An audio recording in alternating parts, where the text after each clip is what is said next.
Happy New Year, everyone. It is 2025, and I wanted to pop on and offer you a life artist prompt.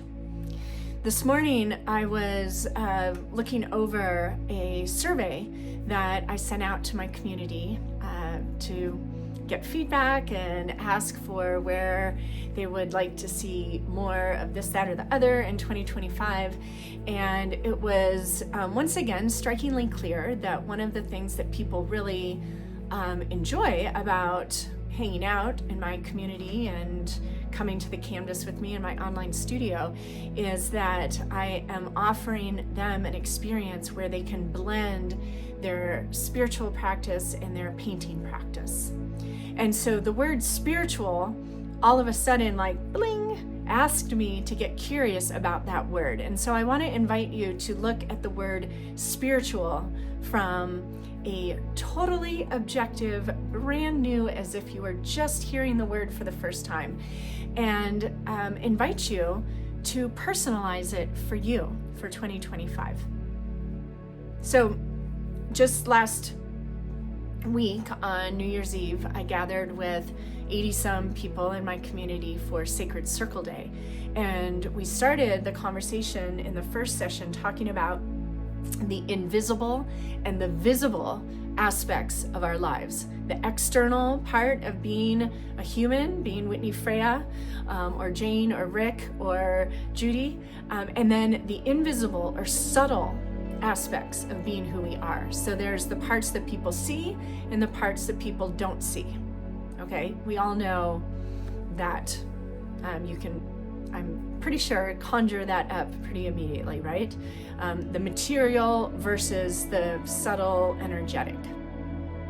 So spirituality, it occurs to me, of course, that spirituality is speaking more to the internal, the invisible, the energetic aspects of you, your life, who you are, right?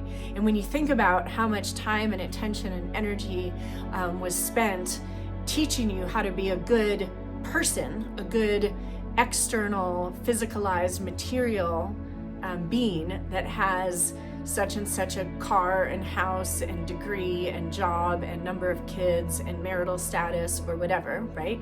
As opposed to the amount of time, energy, resources, education, time around the kitchen table growing up, talking about who you are on the inside and tending to that and nurturing that.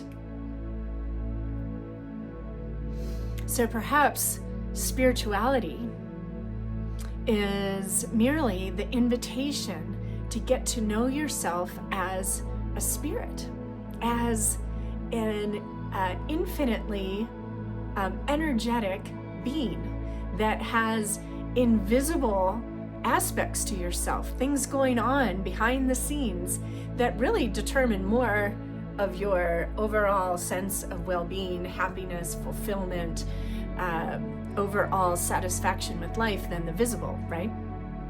I mean, we all know you could have all the tea in China, so to speak, and be miserable. But if you are vibrant and aligned and really know yourself and are living in alignment with who you are on the inside, that's worth its weight in gold. And you'll probably attract to yourself whatever it is you truly desire. So, for you, what does spirituality want to invite you into? What new facet? Maybe you consider yourself a spiritual person. Maybe you have intended to go deeper into your spiritual life in 2025, or to explore spirituality. Maybe you've been getting from all different directions that you want to have a spiritual life. And maybe you have kind of a set of expectations around what that looks like. That means I meditate. That means I have candles and crystals in my house. That means I set intentions, that I breathe deeply 2 to 3 times a day. You know, I set alarms on my phone. I have my mala beads. I have a mantra, things like that. Now, just having any one of those things or doing any one of those things, does that guarantee or automatically make you spiritual? We know it doesn't, right? It's an honest journey and curiosity and intention to know thyself, to understand who you are when you strip all the physicalness away. Who are you still? If we were all of a sudden in a completely dark room with a group of 8 other people that you'd never met before, you couldn't see anything. You could just hear, and what would happen, the interaction that would happen in that darkness would probably be very reflective of who you are at your core. Your spirit would shine through when you couldn't see the external.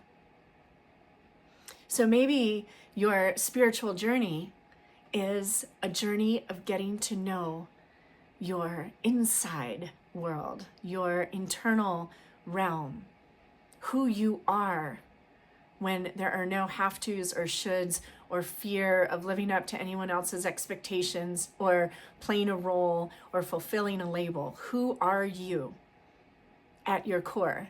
This is why there's talk of inner child work.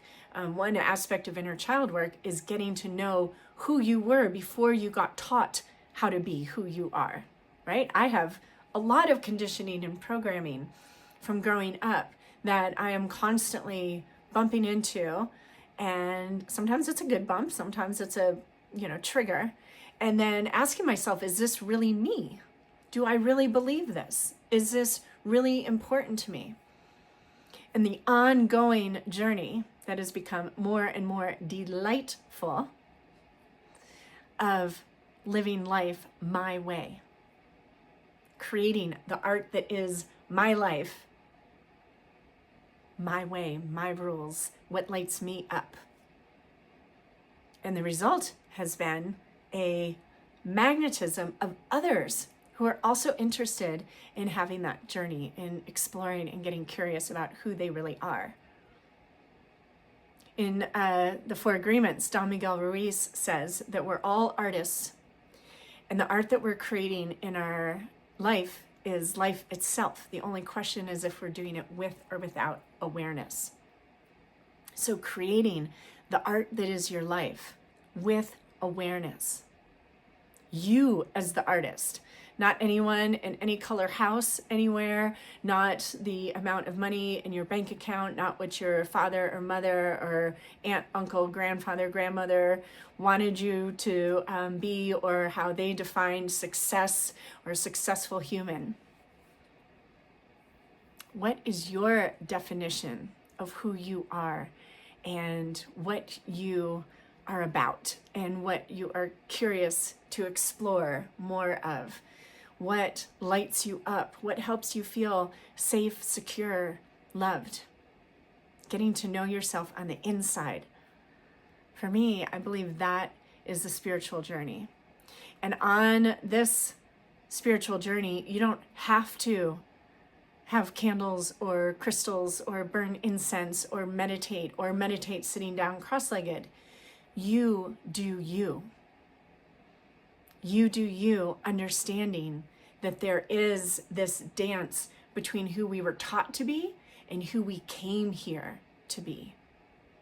And spirituality is simply an inviting in of the two parts of you, the seen and the unseen, the material and the energetic, and bringing those into alignment, the theme for our 2025, as much as possible. So I would love to hear your comments below, and please share this video with others. Be sure and subscribe. But let's really, for each of ourselves, define our own spiritual intentions, what it means to for our own spiritual life. Like, define that for yourself. Look at it for the first time. You can be have a vibrant spiritual life, and it doesn't have to look like anybody else's, and you don't have to do anything. What do you want to do? What is your heart calling you to do?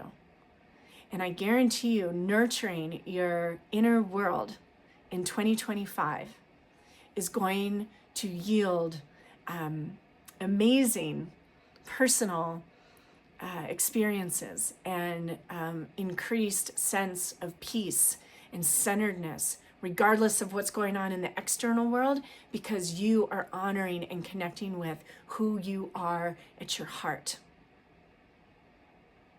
And no one can take that away from you. It is eternal. It is who you are at your core. And in my community, you can join at whitneyfreyastudio.com.